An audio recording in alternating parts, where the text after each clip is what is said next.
আমাদের জনগণ বুঝলেই বা লাভটা কি?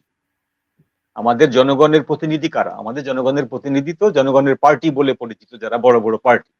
জনগণ তো সরাসরি ধানক্ষেত থেকে উঠে এসে ডক্টর ইউনূসের সামনে কথা বলবেন না, বা শেখ হাসিনার সামনে কথা বলবেন।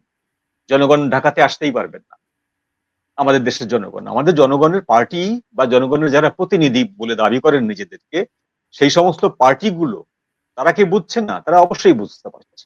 তারা বুঝতে পারার পরে কি করছে?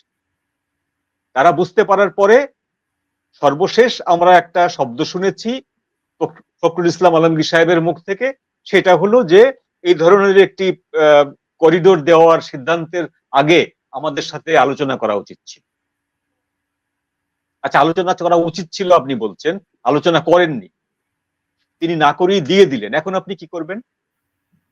আপনার কি করণীয় আছে? আপনাদের কিছুই করণীয় নেই, বিকজ অফ যে আপনারা প্রথম থেকেই বলে আসছেন এই সরকারটি আমাদের সরকার, এই সরকারকে আমাদেরকে যে কোনো মূল্যে টিকিয়ে রাখতে হবে।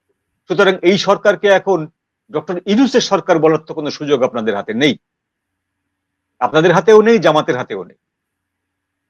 সুতরাং এই সরকার যদি দেশবিরোধী কোনো সিদ্ধান্ত নিয়ে বসে, আপনাদের মতে, বিএনপি জামাতের মতে যদি দেশবিরোধী সিদ্ধান্ত নিয়ে বসে, তবুও আপনাদেরকে সমর্থন করে যেতে হবে, অথবা আপনাদের কোমর সোজা করে, মেরুদণ্ড সোজা করে বলতে হবে যে এই সরকার আর আমাদের সরকার না। কিন্তু আপনারা কি সেটা বলতে পারছেন? পারছেন?